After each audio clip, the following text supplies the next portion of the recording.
Somewhere deep in the archives of Tim Webb's board is a soundbite from when the Giants had their first game on Peacock, and I told Gary, I said, you know what, Gary, I didn't like it last night on Peacock because my Peacock froze, and Timmy, thought it was the funniest thing, and he would drop it on me all the time.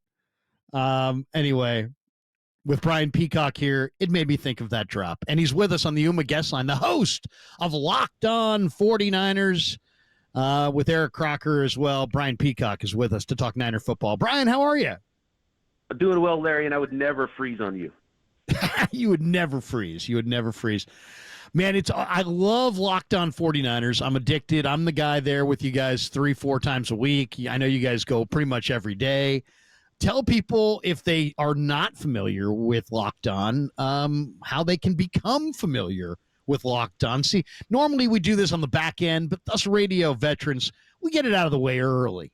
Yeah, we got some serious stuff to get into, so let's get this out of the way. Locked On 49ers daily. You can find it on YouTube and everywhere you listen to your podcast.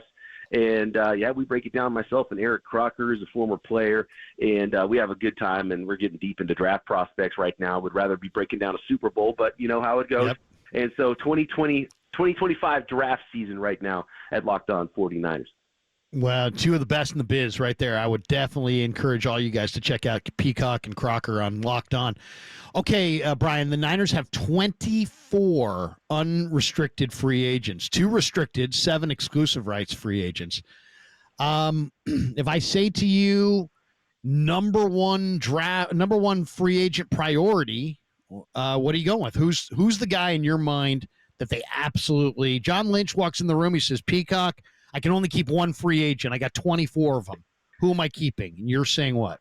Or who? I think you got to start with Dre Greenlaw, but you almost have to wait. I don't know if there's a day one free agent for the 49ers. They might have to wait this thing out. It might be the same for in-house free agents and for free agents on the outside, because look, they surprised us a couple of years ago when they signed Javon Hargrave to a massive deal on day one of free agency. I didn't see that one coming, and maybe they've got something like that up their sleeves.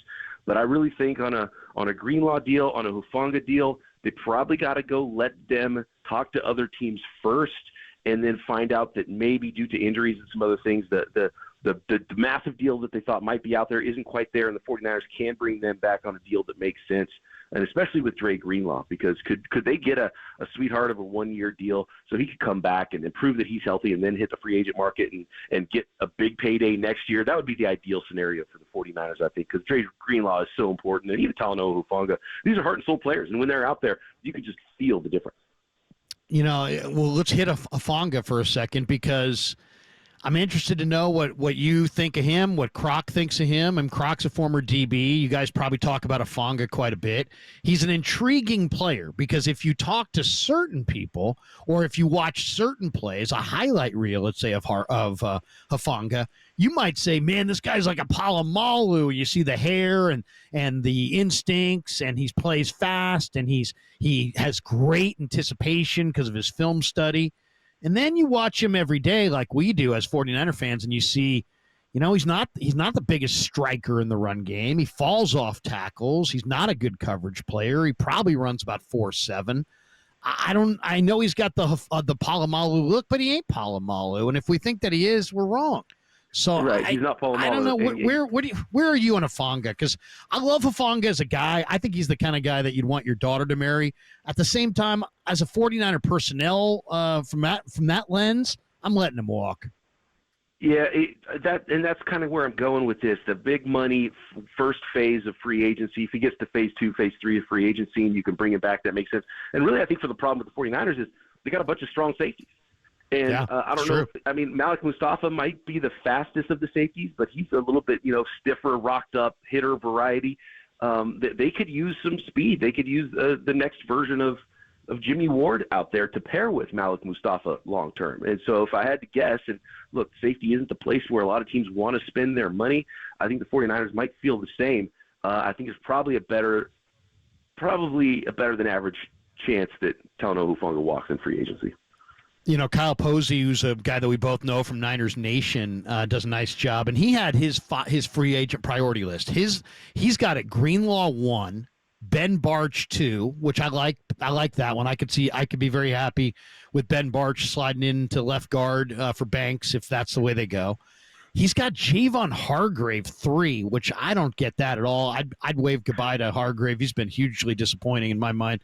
Jalen Moore 4, Chris Conley as a special teamer 5, but he didn't have Mooney, didn't have Afonga, and obviously a bunch of other guys as well. What do you think of his list, and what do you think of Hargrave? Do you have Hargrave coming back? Because I don't. No, it doesn't feel like Hargrave is coming back, and yeah, he was a little bit of a disappointing signing and didn't really give the 49ers the pass rush push or the run clock, because he was a straight-up nose tackle early in his career with the Steelers, and I didn't see that from him either. So he was a huge disappointment with big money. Now, if he came back for lesser dollars, maybe that would make sense because they are going to need some defensive interior players. But, yeah, and that's a perfect list because that's what we're talking about. We're talking about late-phase free agents. Ben Barch, he's a guy that you know, he could plug in and start some games, and you need some depth there, but these are depth pieces. These are special teams guys, and that's kind of where the 49ers are with their free agent list. BetUS has Shamar Stewart of Texas A&M, the defensive lineman, and they have two Shamars. They have Shamar Turner, Shamar Stewart, but they have Shamar Stewart plus 175 to be the Niners pick at 11. They have Jalen Walker from the Georgia Bulldogs at plus 250. Those are the two guys with the biggest odds. I think Abdul Carter's 3. There's no way Abdul Carter falls to 11. I mean, he may go 1. Yeah. But if it came down to Shamar Stewart, the D lineman, and Jalen Walker, who's more of a kind of a blitzing stacked backer, who do you like more out of those two guys? Man, I really like Jalen Walker, and I think there's a lot of untapped potential for him as an edge rusher.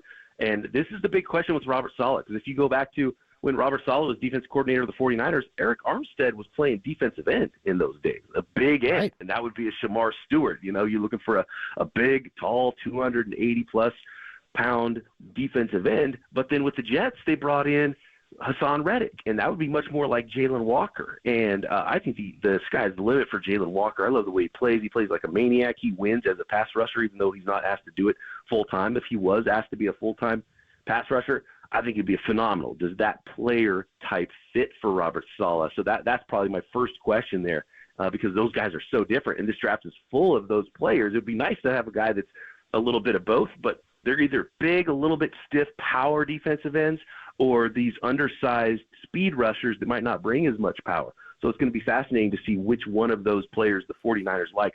I tend to love Jalen Walker myself. Is he a linebacker or is he a defensive end? Is he the guy playing opposite Bosa? Or is he the guy playing opposite Fred? I think he's Hassan Reddick. Now, you could move him around, absolutely, and bring an extra rusher and rush him from the interior and move him around as a linebacker, and he can do linebacker things. I'm not going to put the Micah Parsons tag on him, but remember Micah Parsons coming out, he was an off-ball linebacker and went and picked number 12, and then he was such a good pass rusher, the Dallas Cowboys realized, well, guess what? You're going to gain 10 pounds and you're going to full-time defensive end now. And I think that might be similar to Jalen Walker, but we have to see how big he even is. Does he have that frame to add that weight? But I would point to Hassan Reddick as sort of a comp for him, because I think he's much more valuable as an edge presence, and his motor and his just natural ability to flatten and get to the quarterback, his close on quarterbacks and running backs is phenomenal. And maybe not the most instinctive linebacker as an off-ball guy, so he's clearly an edge to me. It just depends if he's going to be a hand in the dirt or a stand-up guy. We're talking to Brian Peacock from Locked On 49ers. He's with us on the Uma guest line on the Niners Nightly. Let's talk Brock Purdy. Spot Track projected Purdy's contract. They're saying 4 years, 194 with $100 million guaranteed, 48.5 per. I think Parag would be doing cartwheels if he could get that. I think the Niners, that's a very Niner friendly kind of a number. What do you think? Is Brock going to get that, more than that, or less than that? What do you think? Oh, I'll take the over on that. I feel like this is going to be more like a $300 million with $150 to $200 million guaranteed contract.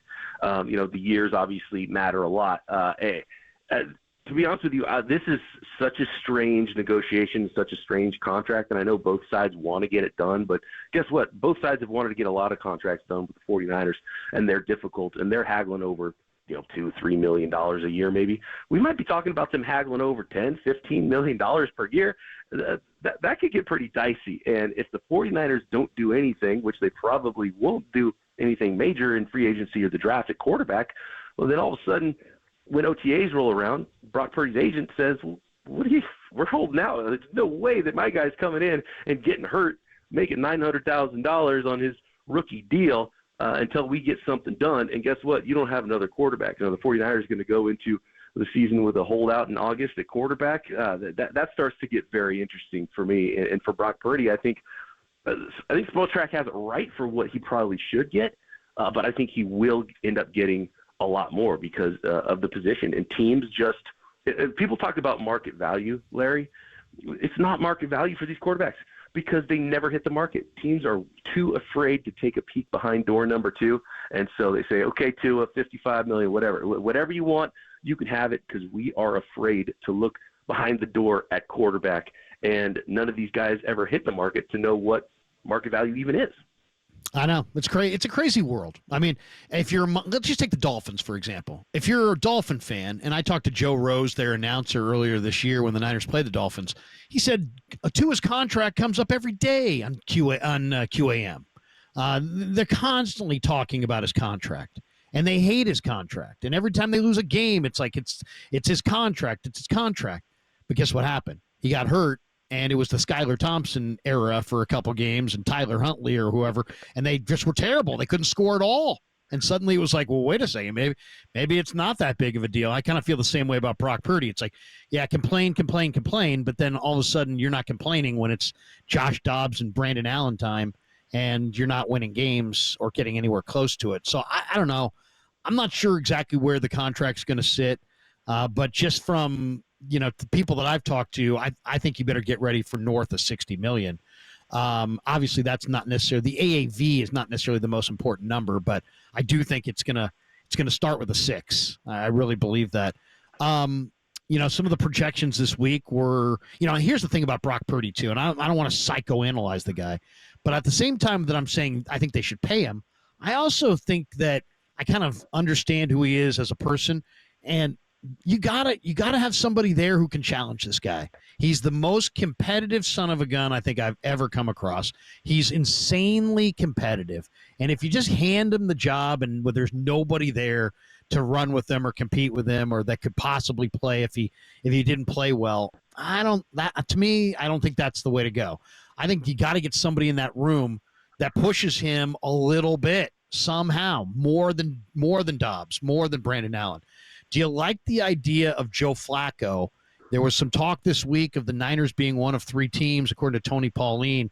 There were some rumors or whispers coming out of Frisco for the East-West Shrine practices that Joe Flacco might be the Niners, that the Patriots, Steelers, and Niners are all going after Flacco as QB2 this offseason. What do you think of that idea?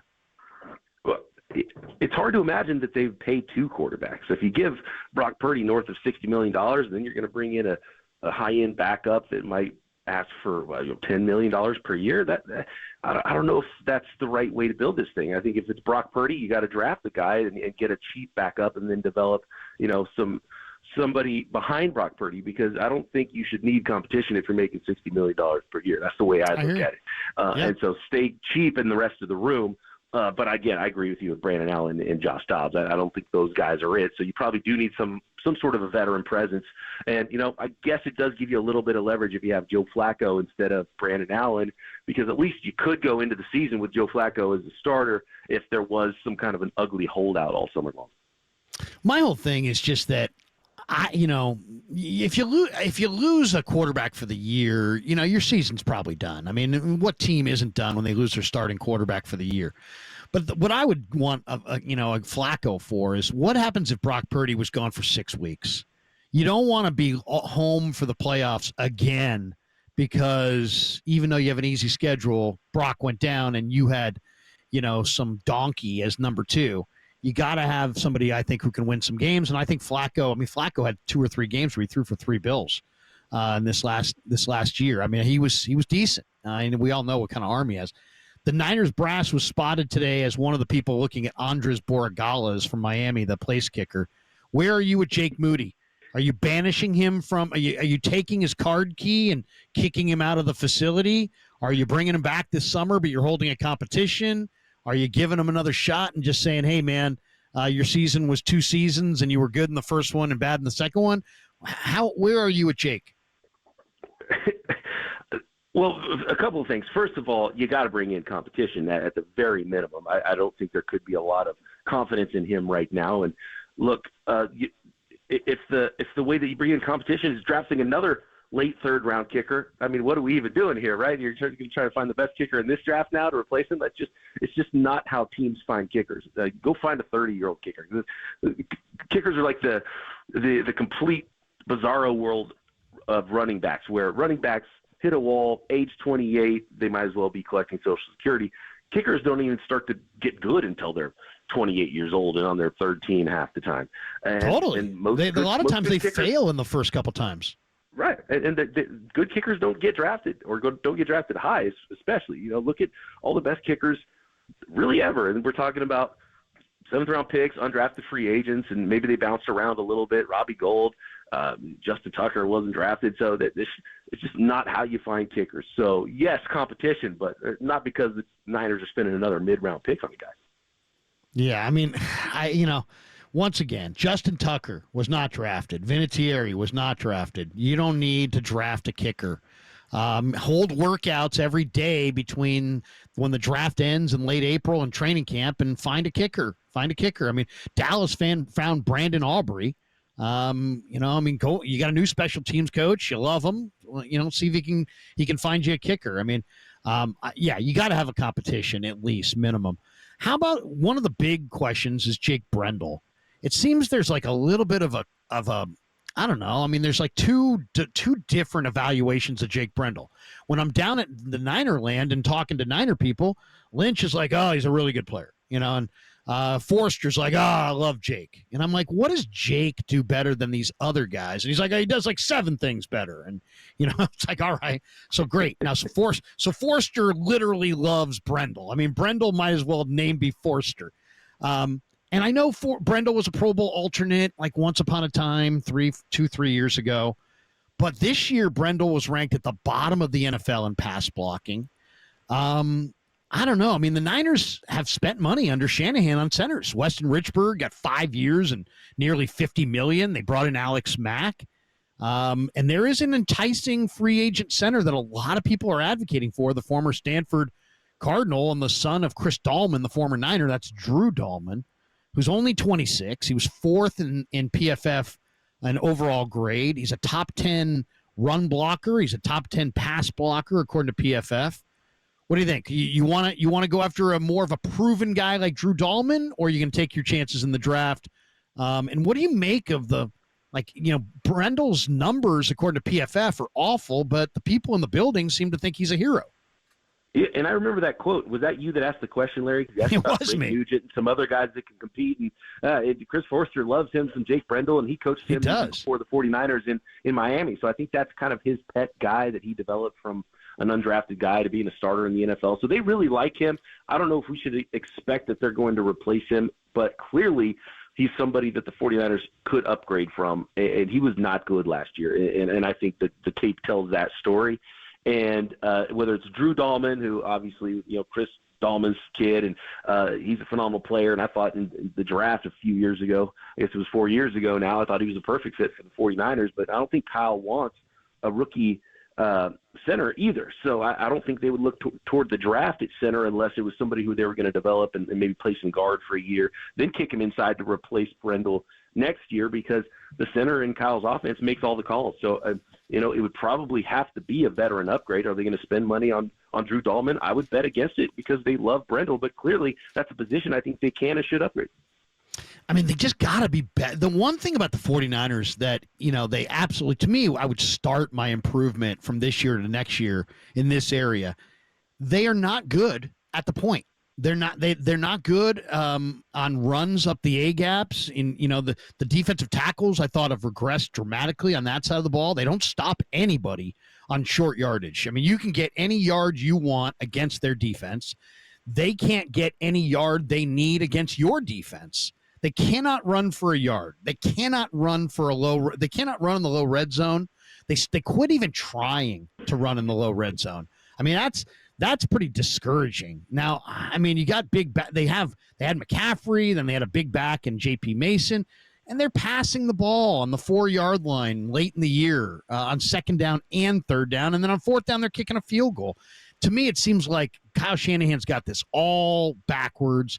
The analytics say don't pass on 2nd and goal from the 4, run and set up a tush push or a quarterback sneak. The Eagles do that and score touchdown after touchdown after touchdown. I'm looking at the teams, Peacock, in the playoffs. Do you know what the average rushing yards per game of the winning teams in these playoffs have been? The average team that wins in the playoffs this year in the 12 playoff games has averaged over 170 rushing yards per game. The 49ers have got to get better on the offensive line, better at fullback, and either get Juice healthy or get another back or both. They got to start running the ball and taking some pressure off of Brock Purdy. And I just think their offensive line's weak. I think Juice is weak. And it's time for them to move off of Juice and move off of Brendel, go to bigger, more physical bodies, and start moving people on the line of scrimmage. And if they can't do it, I don't think they can really contend with Buffalo, Baltimore, Philadelphia, Detroit, Kansas City. All those teams are way better at the point of attack than the Niners. Well, just look at recent history against those teams in the AFC. Kansas City, Baltimore, Buffalo, those teams have, like, the 49ers have looked like a second division team against those teams. And you're going to have to beat one of those teams if you want to get another ring, if you're the 49ers. And those quarterbacks aren't going anywhere on those teams. But I'm with you 100%, Larry. This offseason is all about the trenches to me. You got to get better on both lines. I have not seen a 49ers team since 2019 lose as many games up front on both sides of the ball as they did this year. When they need to do something and the other team knows they need to do it, they can't do it, whether it's running the ball, stopping the run, converting 3rd downs, red zone, as you mentioned. It's something that has to be fixed and has to be addressed. So this, whether it's an offensive tackle, pick 11, and then a defensive lineman in the 2nd round, and then a free agent here or there, or you go D-line and get the nastiest pass rusher you can find, and then some more offensive linemen, and maybe even move Purdy out to tackle at some point. Like whatever you have to do to find some upgrades on your fronts on both sides of the ball, the 49ers have to do it. And we just did a podcast on that recently, and building the fronts, and it's a must. It's the number one thing the 49ers have to do this offseason. And you think about the interior of the defensive line, and people always point to the DeVorce Buckner trades. Like, man, they never recovered from the DeVorce Buckner trade. Well, they haven't even replaced DJ Jones. So, Malik Collins is a fine player, and he's a pro, but I can't think of a play offhand that was impactful last year from him, right? And he's starting for you. He's your best defensive tackle. So very forgettable. Right. They have to get better up front, get more impactful players, and probably they have to go to the draft to do it.